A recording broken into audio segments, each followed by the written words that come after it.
Hi guys, my name is Benji, and today I want to welcome you to the Monuments episode of this season's Pro Cyclist mode. And we're going to be taking on 3 monuments today, hoping to at least win one of them. Sanremo, RVV, and Liège-Bastogne-Liège. I think we can win Liège, mainly. Sanremo is difficult to win on the Poggio in PCM 2019 in my honest opinion. I'll try, and I hope we can do so. I achieved it with PCM 18 with Alaphilippe, but then again, Alaphilippe is the best puncher in the game, so that is not a surprise. We are not the best puncher, so that should be more difficult. Nonetheless, we'll try, and I'm also going to try and not die in RVV, because that's most likely the only thing we can do, survive. The first one starts now, Milano-Sanremo, obviously with the Turquino in the middle there. Probably won't do too much, but we've got the Cipressa and the Poggio di Sanremo at the end there. Some capos before that, but the capos usually don't do too much outside of thinning out the herd a bit. The Cipressa does do something, and sometimes people even attack before the Cipressa, which is relatively early. I would expect people to attack just before or on the Poggio, and after that, after the Poggio, it's mainly going to be focusing on a sprint if the group is still together, but we're not a sprinter, so we need to find a way to get away on the Poggio itself. One big benefit is our fitness peak still being active, and I hope it stays as long as possible. It should, because we've planned out the year quite carefully when it comes to our training. Now, +2 race day condition. Let's hope that becomes more in the race, because we are going to need it. I'm not sure why Whitens is not helping me. I'm the only person in this group with energy, and he's just riding for himself right now, so that is very efficient teamwork right there. We are actually having trouble following just before the Poggio even starts, so I need to get to the front before the ascension starts. We do not have much yellow, and I don't like that. I'd love to get past this group now, because now is where the Poggio starts. We're getting blocked behind Janssen here. We're looking good right now, but I don't think we'll have anything to attack here. Trying to push through on 90 right now, getting past these people. We've got an attack by Ciccone right there. Gonna try and keep going myself here. Van der Poel also trying to attack. I'm gonna go out of the way and follow him right here. There we go. Attack by Van der Poel. And I am following. We're now pretty much together in the attack. We're not going to be able to drop the man though, I think. But I am gonna try and hang on with him, but that's going to be difficult. Oh boy, I think this is the end of the Poggio. We're just about to get dropped. Oh, no, no, no, no. Come on, come on, come on.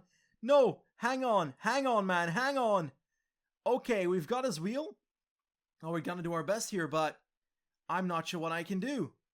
Gonna try and push through here. There we go, 99. No, that's not gonna work. Is it? I can't aerodynamic position here, so that's unfortunate. We can. I'm gonna try and do it. There we go. Energy shell. Gonna try and push through on 99 here. Come on, come on, come on. 10 seconds. I'm gonna go very early. That's gonna cost me. That's gonna cost me. We've got 10 seconds though. We've got 10 seconds. Ah, they're gonna catch me. Holy fuck, Groenewegen. Yeah, we tried, but it didn't work. Groenewegen wins Milano-Sanremo for Sunweb, head of Gaviria and Viviani. So the sprint is took it. And again, it is not for the attack here. Which were we? So unfortunate. Yeah, we tried. We don't even come in the top 16. We finish 24th in the end. Really disappointing result, although we did put everything we had into the finish there. Tried to attack away from Van der Poel in the downhill. Got a bit of seconds, but couldn't hold it till the finish line, so that's sad.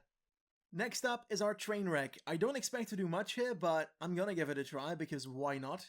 And it is the Ronde van Vlaanderen and the Tour of Flanders from Brugge to Oudenaarde.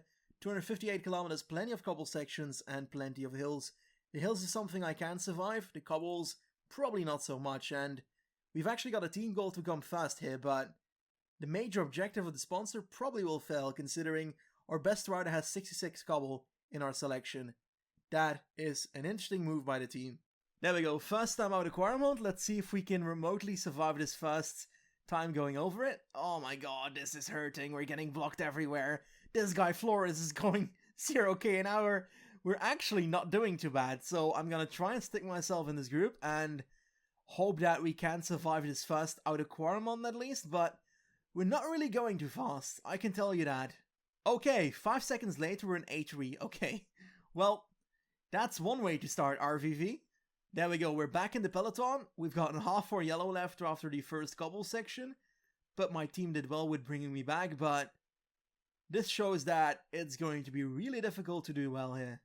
From the cobble sections that have passed, I've got the feeling that it's more about my starting tempo on the cobble sections than me pacing on it, because if I start at a proper pace, I don't seem to slow down enough to drop. So if I can just keep myself at the front for every cobble section, then we might have an opportunity. Let's test it out here.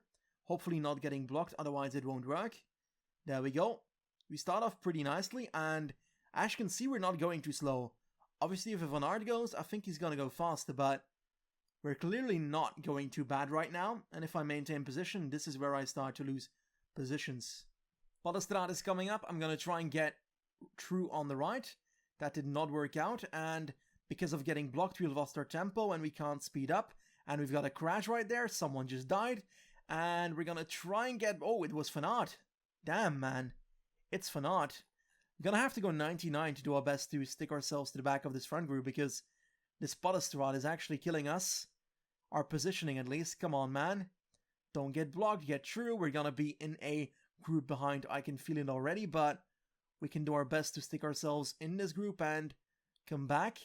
Hahoek is coming up in about 7 kilometers, so we don't exactly have too much time to recover right here. Here we go, Hahoek. Now, we don't have much yellow left, so I hope that we can survive on the Hahoek until the end of this cobble section, and if so, I should be able to hang on in the group as much as possible, I hope. It looks like we might be able to hang on going 99 into the last portion here. There we go, let's sit up, and let us try and get some energy back on this uphill section, because that is where a rider like us thrives.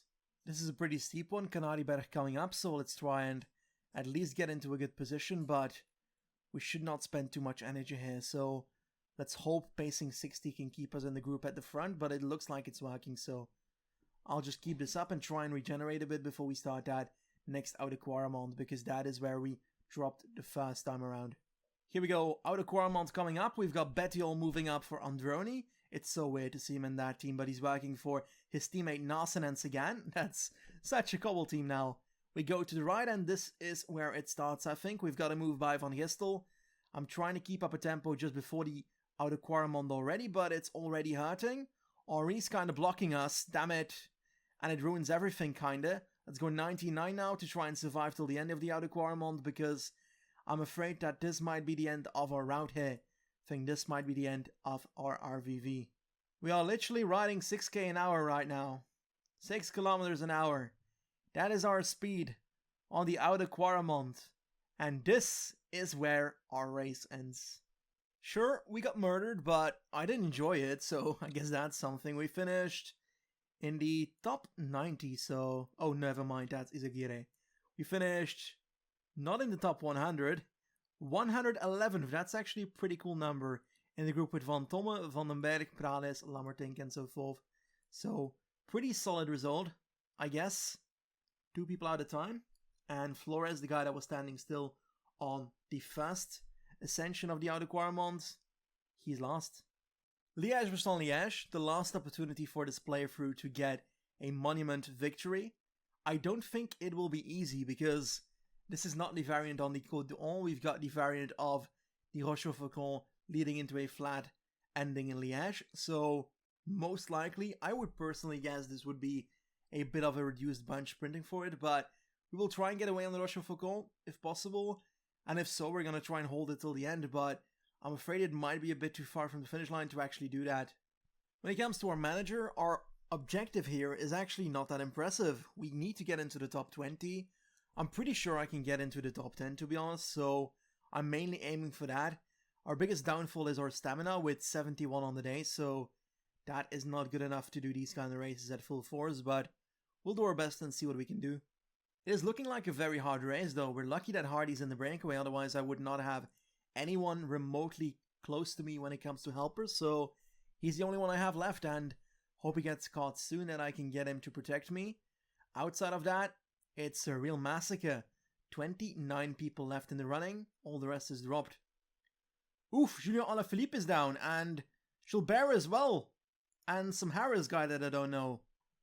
My goodness, two people that could potentially contend for this are gone. But it looks like they're kind of waiting. The group has enlarged again towards 76 people.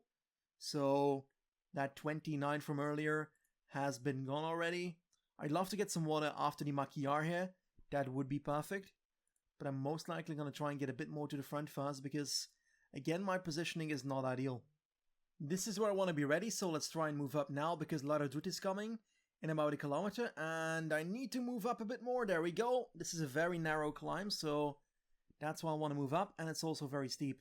Don't want to get blocked, and we are looking to be in the perfect wheel. Enric Mas should be surviving this one nicely. Izagirre having trouble surviving here, but he's most likely going to drop from the group. We've got Pogacar here, Purcellberger and Pinot. Just going to sit up because I don't think attacks will follow yet. But there goes Formolo, and I'm not going to respond to that yet. We've got responders though, Björk Lambrecht coming as well. And the rest here is not responding. I'm not going to do it either. I'm going to let the others decide here what to do because they've got a teammate. Matthews pacing for Mas or Matthews for himself, also possible. Another attack at the front by Formolo, who's trying to get away a bit more, but Pinot, Yates, Alaphilippe, Madouas, all these guys are just pacing here. We've got an attack in the group here now, and this might be a pretty decisive one. Alaphilippe trying to get away. I am hoping that Pogacar takes care of that for me, because otherwise we might be in trouble. Mas is now taking care of it. I'm trying not to spend much energy, and I'm trying to benefit off the others for it, but that might cost me in the end. Côte des Forges, this is where people will attack, and I think that's an attack by Pogacar, or he's at least pacing at a high pace. Trying to keep myself near Pogacar because I feel like he's a potential guy to win this. Nonetheless, I'm not happy about Alaphilippe being at the front. I should have been there with him, but the attack was... Oh no, really? Martinez, man, you blocked me and now I've lost contact. Ah, no, I don't want this. Let's push through together with these guys. We've got a gap of 30 seconds to the front of the race with 20 kilometers to go, so we gotta try and work together with these guys somehow. But Kort Nielsen is here for Mas, so I'm gonna let him do the work. 22 seconds, Côte La Rochefoucauld is coming up, so I'm going to try and move up right now, because this is the only moment where I can actually still catch up with the front guys. Gonna go on 91, try and follow Schachmann maybe, Madouas actually, because Madouas is in his wheel. Then I don't spend as much energy as flying to the wheel of Schachmann here. We've got Fulsang on the right, let's do Fulsang then. There we go. Trying to fall through the group quite elegantly to make sure we don't spend too much energy doing so. I'm gonna try and move up on the right because I've got the feeling Schachmann's pace is not really what it was meant to be, but a gap of 30 seconds still, and it looks like I'm pretty much the only one willing to go ham to catch them, and yeah, if that's the case, then we're not going to win it here. But we can catch them right now. Let's try and do so. There we go. We've caught them. And we've got another attack. Let's try and follow Fulsang here and see what they do. We've got Mas now going. I cannot follow that. I need to follow Pogacar instead. But I hope I've got enough energy to do so, because we are not looking good. We're not looking good. Oh boy, Pogacar, come on, man. Keep yourself in this group and keep us in there as well. There we go. We're gonna follow Carapaz because Pogacar is done. We're gonna try and recover as much as possible. And I might have to sprint for it, but all these guys kind of look dead, which is good because we're dead as well. People are coming back, Schachmann and so forth. Let's try and see if we can follow Bardet, or at least move up a tiny bit before this downhill section. We gotta follow the attack of Freile right here. There we go. Doing exactly that right now. And now we're gonna dive into the downhill, so it's gonna be a sprint most likely, and we're not exactly the best riders to do that, so this will be very difficult. I think I'm gonna try and follow Lambrecht because he's got that acceleration. But I don't think that it's gonna be a straightforward sprint. They are still going though here, so I'm just trying to follow the wheel right now and spending too much energy doing so, because we don't have yellow left. 2 kilometers to go, still following the same wheel, but we're going to die doing so, and we're not going to be able to get a good result this way. We're gonna try and sprint for ourselves here. There we go, and we're dead. We are dead. Winner is going to be Alaphilippe, ahead of Formelo and Enric Mas, we finish in the top 14, but again, not an amazing result. We tried to hang on, but the race was too hard for us. Julien Alaphilippe takes the victory, and that Cyanide team is doing great. They've got Alaphilippe, they've got also that other guy, Thibaut Pinot, Arnaud Demar. Honestly, these guys are all competing, and they're all doing well throughout these last few races. In the end, we ended up 11th, just out of the top 10, so that's kind of sad. We did our best and we got our top 20 for the sponsor, but I'm just sad I didn't get my top 10 here. I wanted to win though. I have to add that, because saying that I didn't get my top 10 sounds like I was aiming for a top 10, but that's not true. I was aiming for a victory and our stamina was not good enough. There we go, the monuments are done, which means that the only things that are left are the following: the Dauphiné, the NCs, and the Tour de France. I'm always saying potentially, but most likely, even if I fell in this Tour de France, I will most likely end the series, because PCM 20 will be out then, and I think I'll be interested in starting a new Pro Cyclist then, potentially with something different than a stage race, because I've done stage race pretty much every time, outside of just one couple Pro Cyclist I did on Twitch last month, but outside of that, I'd love to try something else, but I've got the feeling that going for a sprinter is not exactly very interesting, because then you always have to simulate the whole first part of the stage and hope that it becomes a sprint, and then sprint for it. In a mountain stage, you can try and be offensive early on and so forth. With a puncher, you can win a lot. I might want to go for a puncher, potentially with cobble skills. That way I can try and win already in the first 2 races, and next to that, try and win all the 5 monuments, because I think a puncher cobbler might be the best option for that. Either way, those are all speculations for the future. First of all, we need to finish this one, and we're going to do so by racing the Dauphiné next time. So, thank you very much for watching this episode. The monuments are done, but races ahead of us are looking nice. Thank you very much for watching, and I'll see you soon. Goodbye!